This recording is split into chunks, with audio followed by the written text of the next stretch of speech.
It's Oklahoma. It's Texas. It's the greatest rivalry in all of sports, and it's happening this Saturday. This is Locked On Crossover for OU Texas.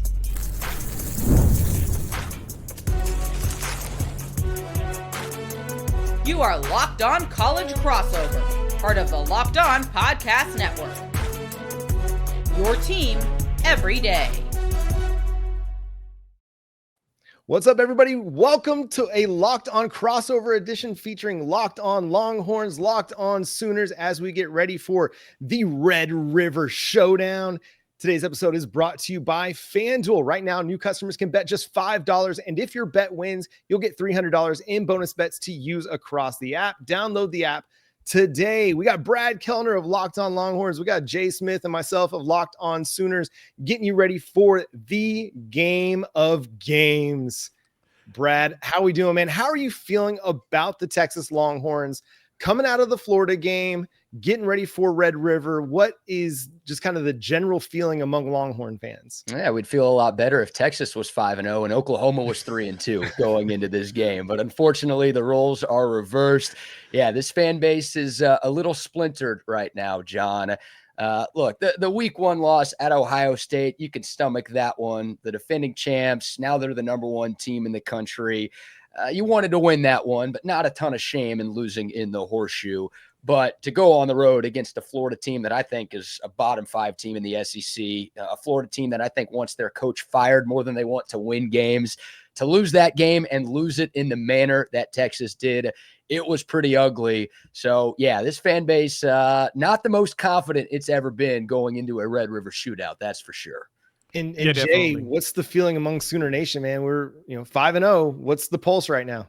Well, I mean, you're seeing multiple reports about how Oklahoma could be having a quarterback situation, and based upon this being a Thursday morning, we still don't know until anything's official. But all of the beautiful availability reports for the weekend are going to be fun to see out speculation. But Oklahoma's not satisfied. It's not good enough. 5-0 is fine, but it's not good enough. You've got to keep this going, and you've got to improve in all phases of the game. And so, for the Sooners, we're going up against a rival, man. So you got to get up. You got to get up. You got to lose your mind, and you got to go out there and play hard, because no matter what, this is usually when Texas is a bigger problem for Oklahoma, even when they're successful. Like when they're struggling, they become a thorn in the side, and Oklahoma has seen those moments, and we don't want to deal with that again.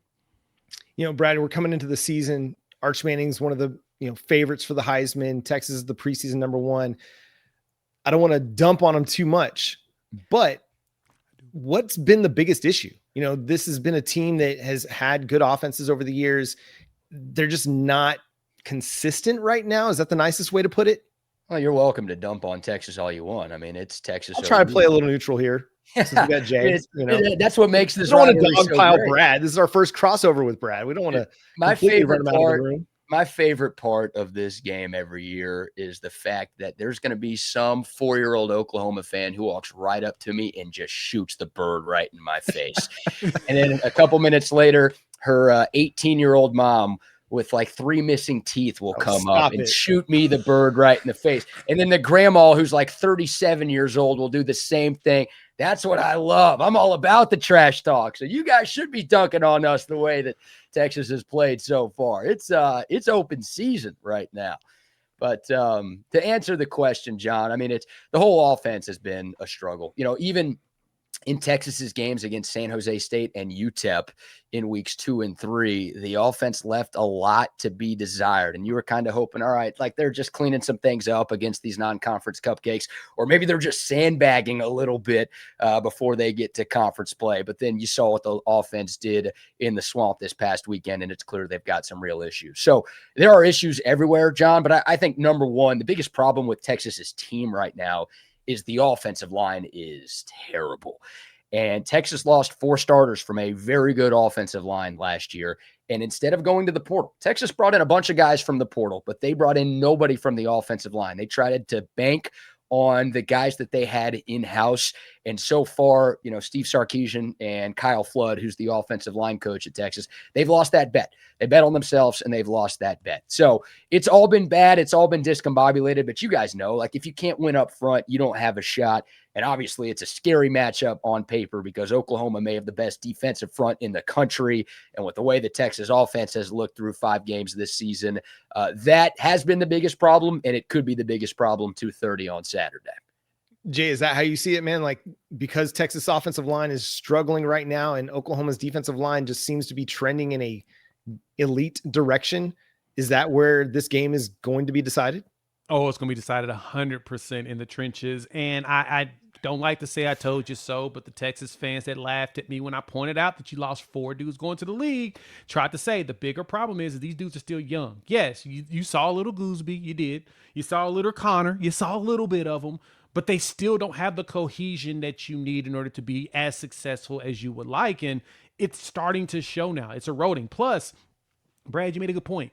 That UTEP game, that's when I was like, ooh, there's a real problem at Texas because, I mean, yeah, it was a battle of 5-star quarterbacks in Malachi Nelson going up against Arch Manning, but it did not look like Arch was the better quarterback. And that's why it made me have questions about Sarkisian and the system that he's putting together for him. Or is it just that he just doesn't have time and he's got that PTSD?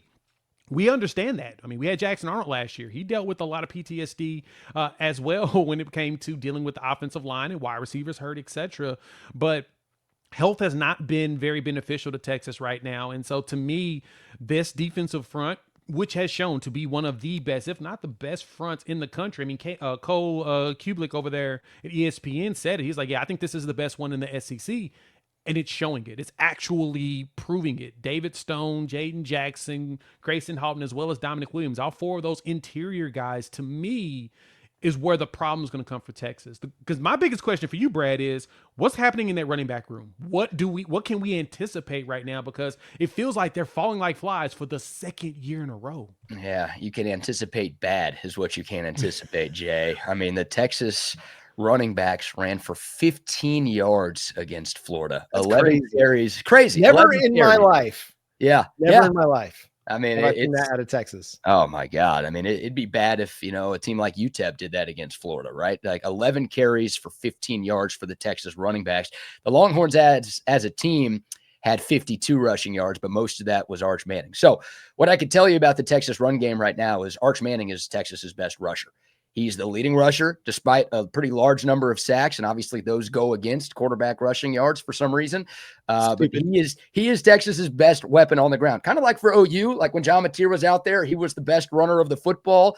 Arch Manning, who's not as good of a runner as John Mateer is, he's Texas's best option in the run game. So, Trey Wisner came back from a hamstring injury. He had missed the previous 3 weeks. He came back against Florida, scored a touchdown, but looked like he re-injured his hamstring late in that game. So we'll see if he's good to go.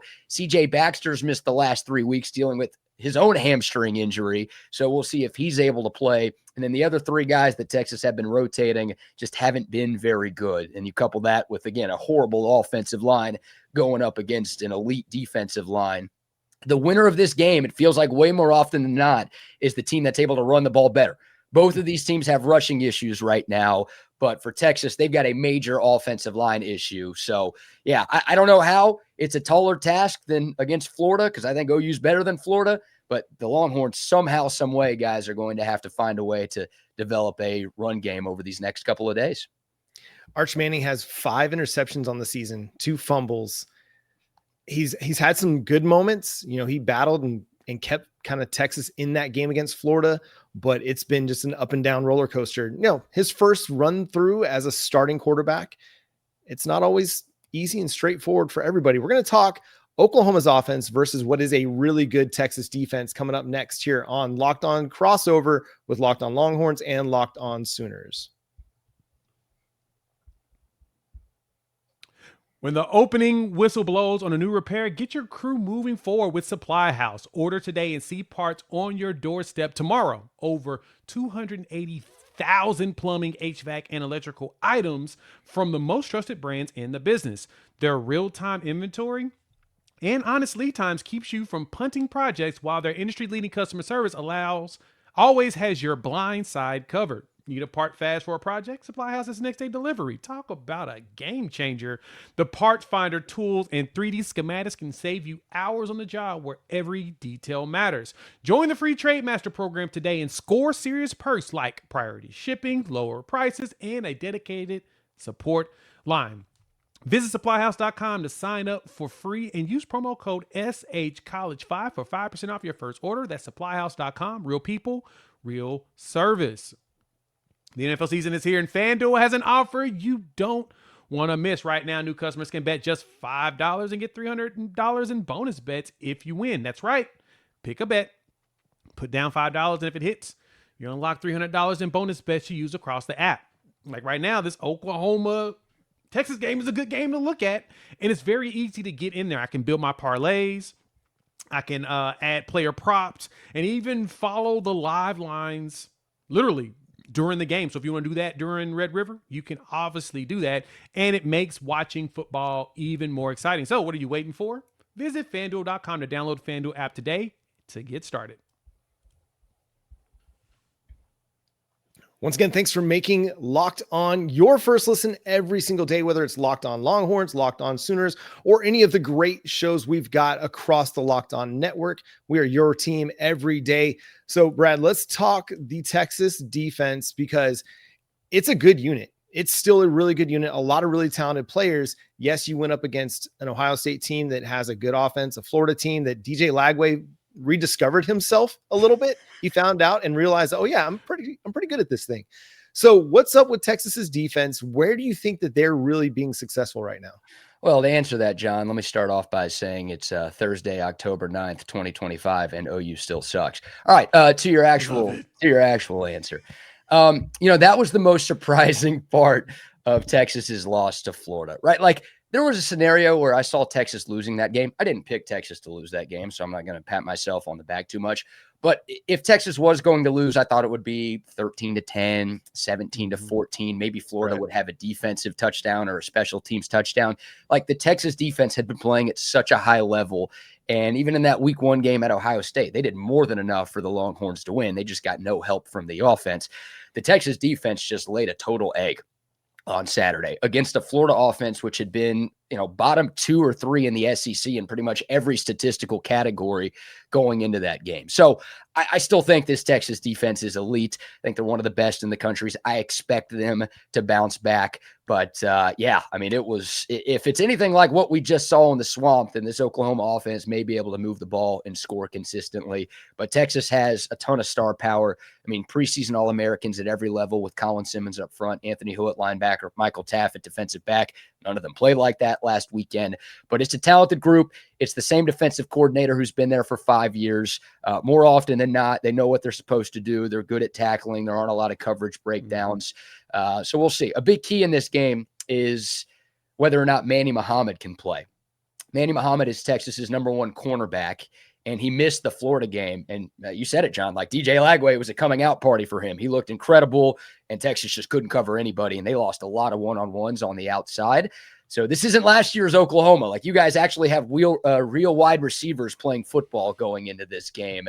So if Muhammad's out, can the other Texas guys play well enough in his stead to hold up for the Longhorns secondary? So long-winded answer. This Texas defense, I think, is very good. But again, they're coming off of their worst performance, I would argue, since 2022. So did Florida expose something and give Oklahoma a few things on tape to work on? Or can you just chalk it up as a really bad day for Texas? Yeah, Jay, it seems like these two offenses are kind of in a little bit of a similar boat right now. The offensive line for Oklahoma has been up and down. Pretty good in pass pro for the most part, except for that Kent State game. Haven't really been able to run the ball consistently. What's your take on where Oklahoma's offense is right now heading into the Red River Showdown?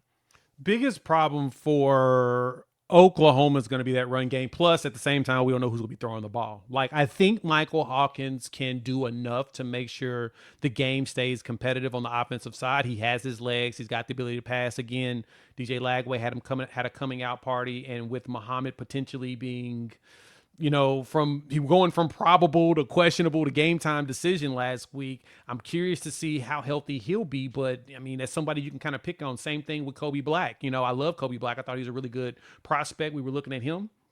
You're dealing with two guys that are dealing with some dinged up situations. I think Oklahoma has a chance to try to take advantage of that. The wide receivers are healthy this year so far. Knock on wood. We've got guys that are able to go out. Plus, we're getting back one of our better wide receivers from the springtime in Giovanni Gibson. He had his first set of snaps against Kent State. So the receiving side, I think, will be fine. Plus, we've been a really good pass block team. Like Michigan couldn't even really get home the way they wanted to against Oklahoma. So that's something that's kind of a big deal in my personal opinion, that we're able to protect whoever the quarterback is.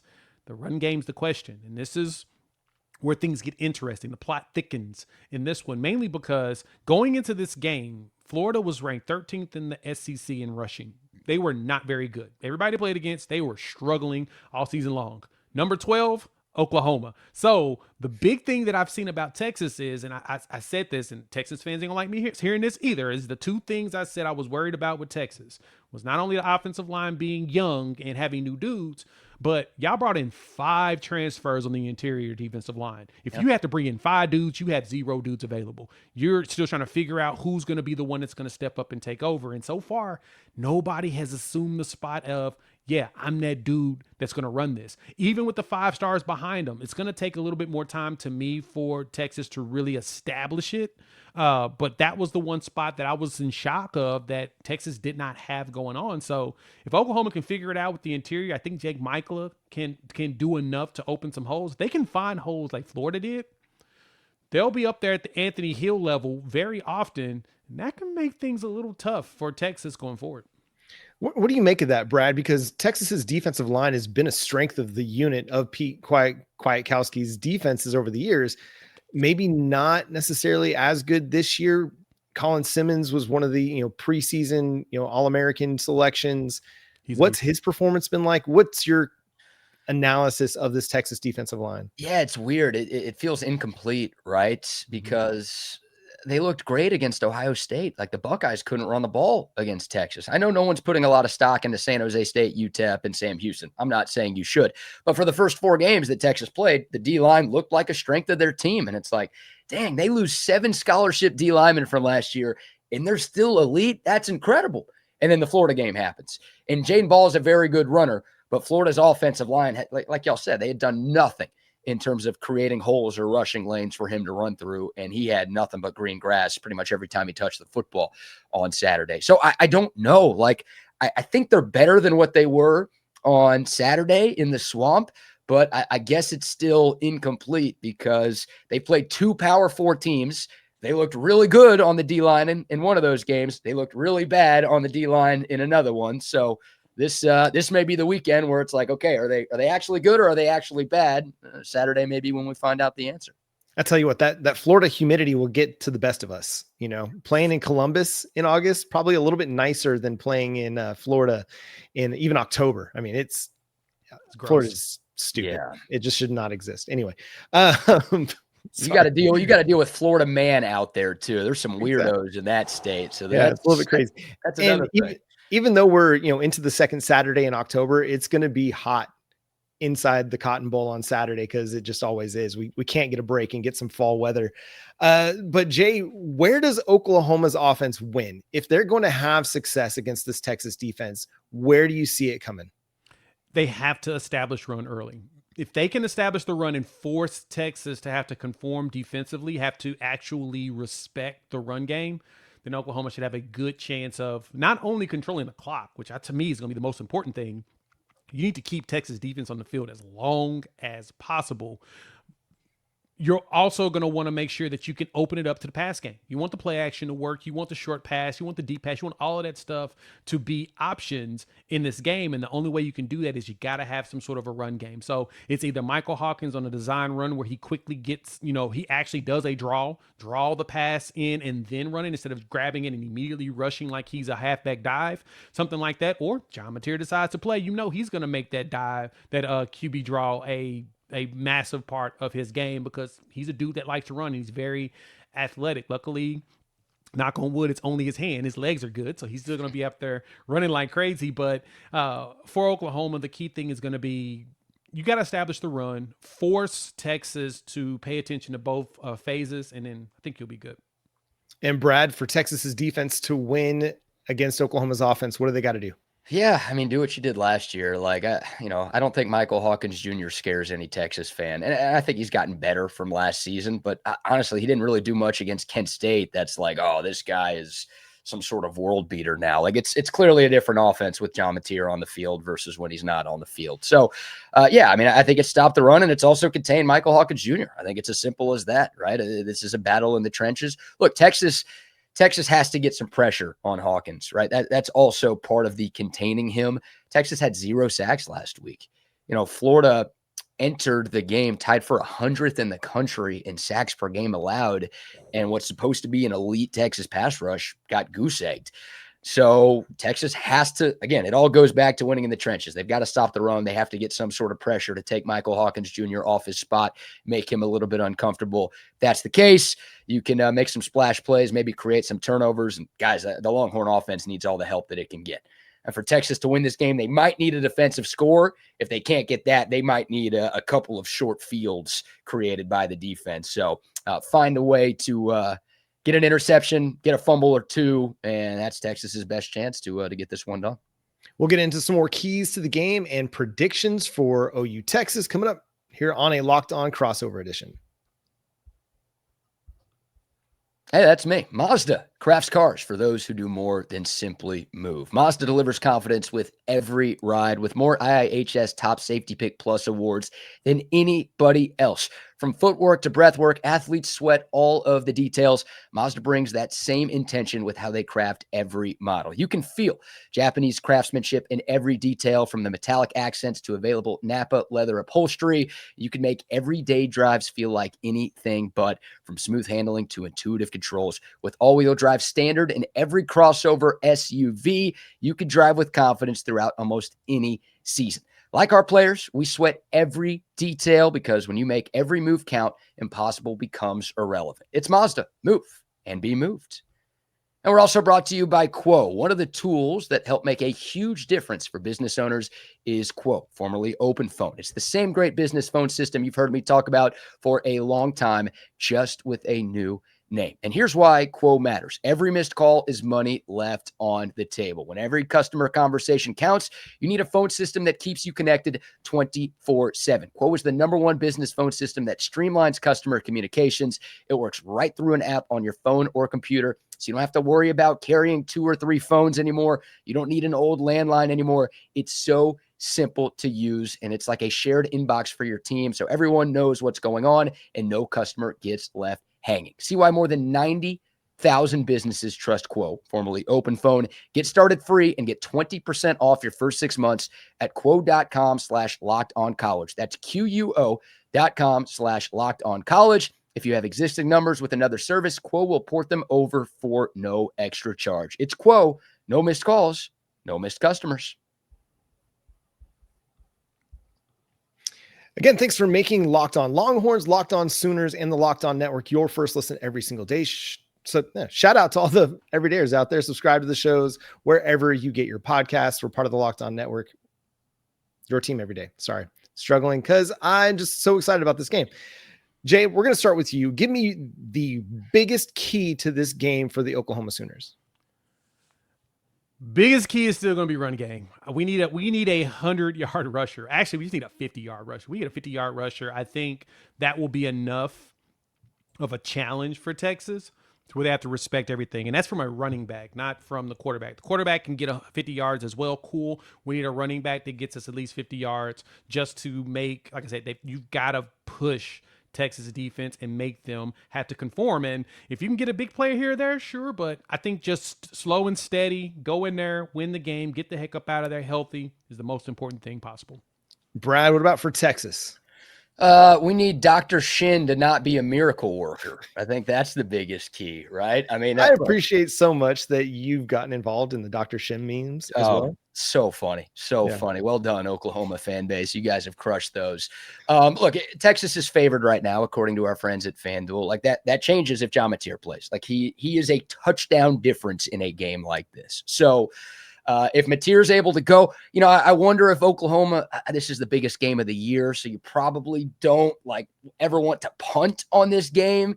But Oklahoma could still lose this game, still make the SEC title, still make the playoffs. So Mateer is obviously the biggest part of your season. Do they err on the side of caution? Who knows? But John Mateer not playing would obviously be big for Texas. But either way, I mean, it's the same thing Jay said. It's the lines of scrimmage. And for Texas, they have to be the exact opposite of what they were this past weekend. I don't know how you could turn things around in a 7-day span, but that's what Texas has to do because the offensive and defensive lines got punked by a Florida team that is not as good as this Oklahoma team that the Longhorns are playing. So I don't know what had to change. I don't know if it's new players. I don't know if it's new scheme. I don't know what it is, but it's got to be a total 180 from what we saw from Texas, because if Texas rolls into the Cotton Bowl with that same line play that we just saw, Oklahoma's going to win, and they're going to win this game going away, regardless of who's playing quarterback for the Sooners.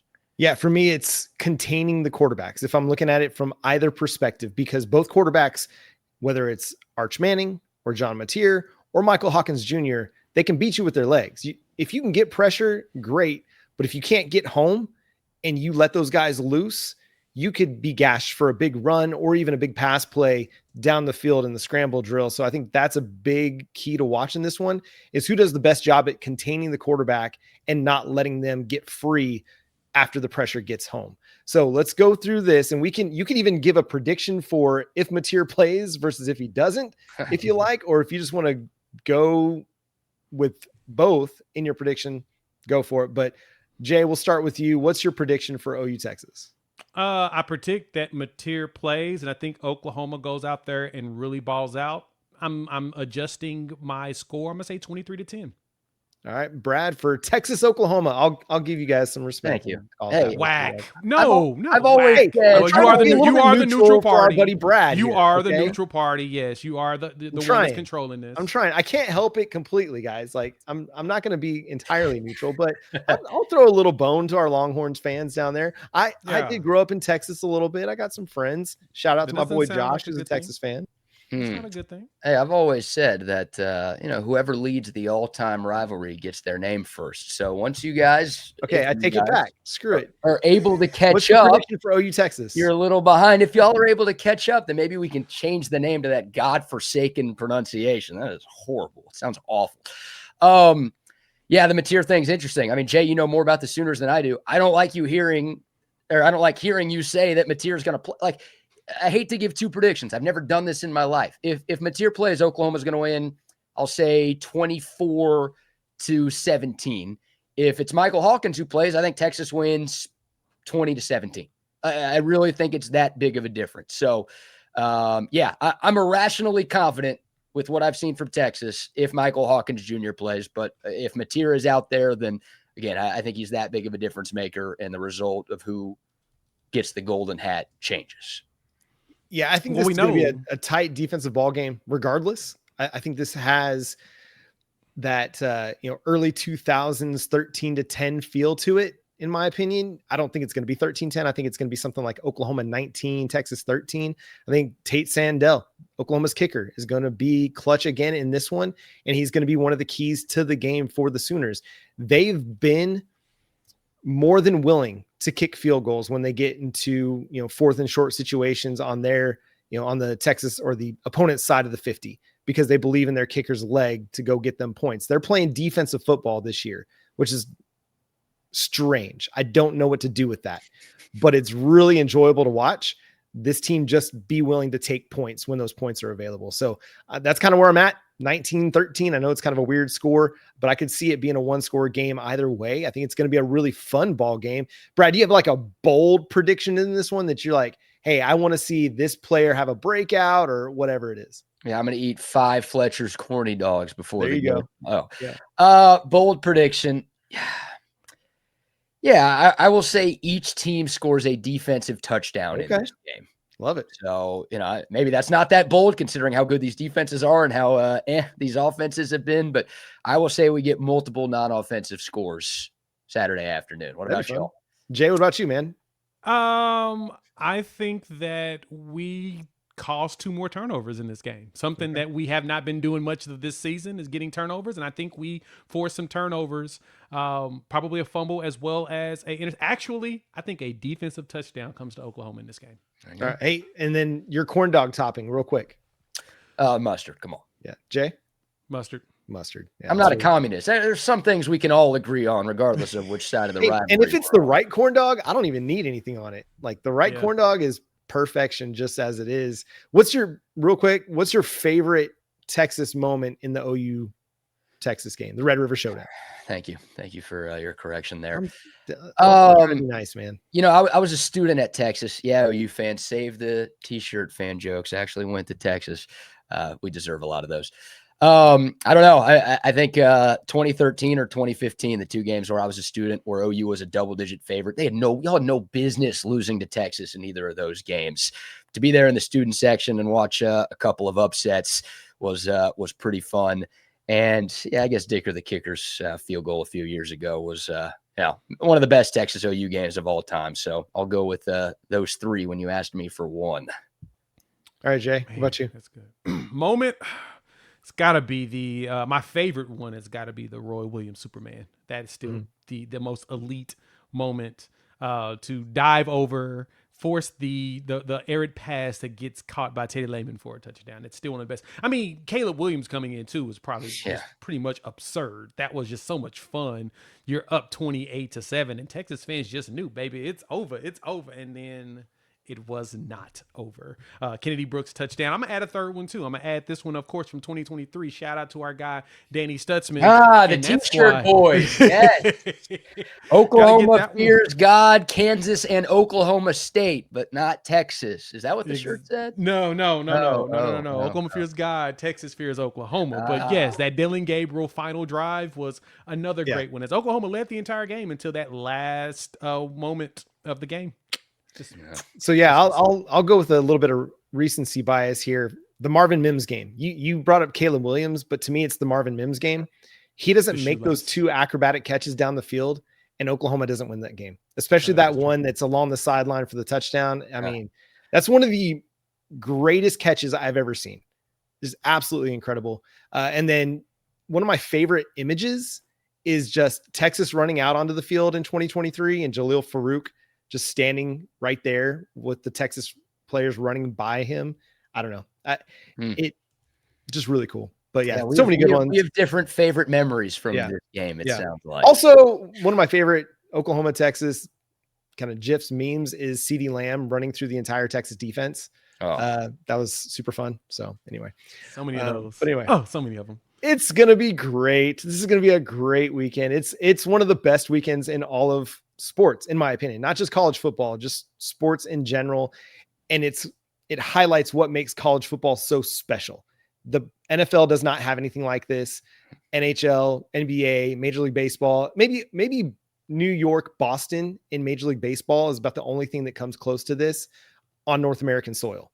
You know, European soccer can kind of compare a little bit, but nothing else compares to OU Texas weekend. The Red River Showdown, the Red River Rivalry, the Red River Shootout, whatever you want to call it. It's going to be a great game. Go follow Brad and subscribe to Locked On Longhorns wherever you get your podcasts. You can subscribe to Locked On Sooners wherever you get your podcasts as well. Make sure you make Locked On Longhorns and Locked On Sooners your first listen every single day. We're part of the Locked On Podcast Network, your team every day. It's going to be a great weekend. Have fun. Drive safe if you're getting to Dallas this weekend.